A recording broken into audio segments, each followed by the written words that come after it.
बात करने के लिए लॉगिन करें www.astrotak.com। देखिए, पितृपक्ष में आप तर्पण करते हैं, आप श्राद्ध करते हैं, बहुत अच्छा है, लेकिन सावधानियों को समझना होगा। किन सावधानियों का पालन करना चाहिए? देखिए, दोनों समय स्नान करके अपने पितरों को, अपने पूर्वजों को याद करना चाहिए। मैं तर्पण की बात नहीं कर रहा, तर्पण तो आप दोपहर में ही करेंगे, लेकिन दोनों समय स्नान करके दक्षिण दिशा की तरफ चेहरा करके अपने पूर्वजों को, अपने पितरों को जिनका देहांत हो चुका है, उन्हें याद करके उनकी आत्मा की शांति के लिए प्रार्थना करें। कुतप वेला में पितरों को तर्पण दें। मध्य दोपहर का समय लगभग 11:30 से 12:30 के बीच का मोटे तौर पे समय होता है। इसी समय में अपने पूर्वजों को जल आपको देना चाहिए। इसी समय में तर्पण करने का विशेष महत्व है। तर्पण के जल में कुश डालें, हाथ में कुश ले लें और काला तिल डाल करके जल अर्पित करें। इनके साथ तर्पण करने के प्रभाव ज्यादा अच्छे होते हैं।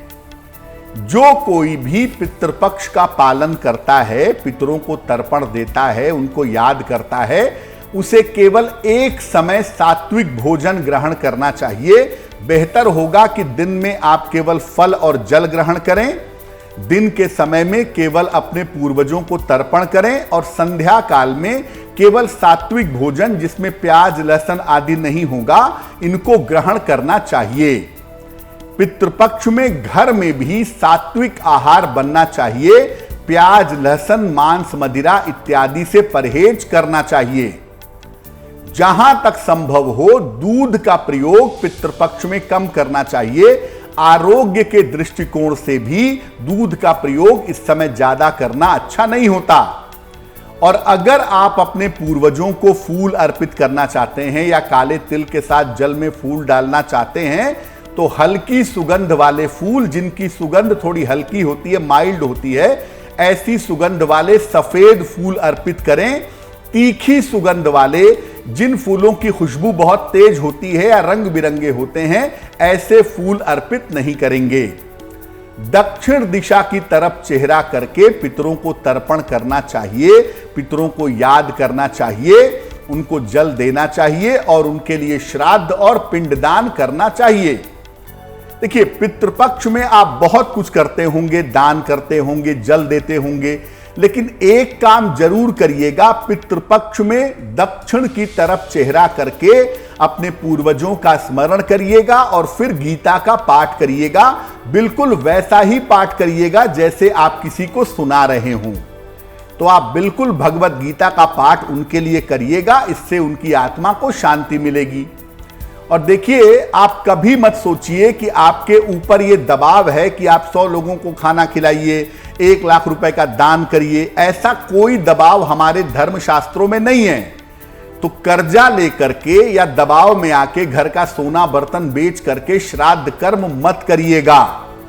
श्राद्ध श्रद्धा से होता है, पैसे से नहीं। इसलिए आप याद रखिए, आपकी श्रद्धा जितनी होगी, आपका समर्पण जितना होगा, उतना ही ज्यादा अच्छा होगा। लेकिन कर्जा लेकर के, घर के सामान बेच करके अगर आप श्राद्ध करेंगे, तो ऐसा श्राद्ध करना या ऐसा पितृपक्ष का पालन करना आपके लिए शुभ नहीं होगा। देखिए, ज्योतिष में पितृदोष आजकल बहुत तेजी से दौड़ रहा है और ज्यादातर प्रॉब्लम होने पे लोग कहते हैं कि कुंडली में पितृदोष है। देखिए, राहु की अलग अलग स्थितियों को आप कोई भी नाम दे दें कि राहु नवम में बैठा, राहु सूर्य के साथ बैठा, राहु का संबंध नवम या नवमाधिपति से है, तो आप कह देते हैं कुंडली में पितृदोष है। लेकिन बेसिकली पितृदोष जैसा कुछ नहीं होता, यह होता है राहु का प्रभाव। और राहु की अलग अलग स्थितियों को आप दोष कह सकते हैं, आप पितृदोष का नाम दे सकते हैं। लेकिन मैं आपको बता दूं कि पितृदोष अगर है तो उसकी चिंता करने की जरूरत नहीं है। आप पितृपक्ष में ऐसा जरूर कर सकते हैं कि नियमित रूप से अपने पूर्वजों को, अपने पितरों को जल अर्पित करें और उनसे कृपा की प्रार्थना करें। इसके अलावा पितृपक्ष में आप निर्धनों को भोजन का दान करें, लोगों की सेवा सहायता करें।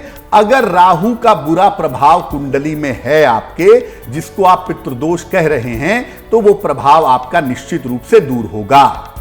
और इसके अलावा डेली लाइफ में, दैनिक जीवन में अमावस्या की तिथि जो है वो पितरों की तिथि मानी जाती है। तो हर महीने में एक बार अमावस्या आती है। इस अमावस्या पर निर्धनों को भोजन का, वस्त्र का दान करने से या गरीबों को भोजन कराने से या गाय को चारा खिलाने से इस पितृदोष का यानी राहु का प्रभाव कम होने लगता है और इसका प्रभाव कम होने की वजह से जीवन धीरे धीरे बेहतर होना शुरू हो जाता है।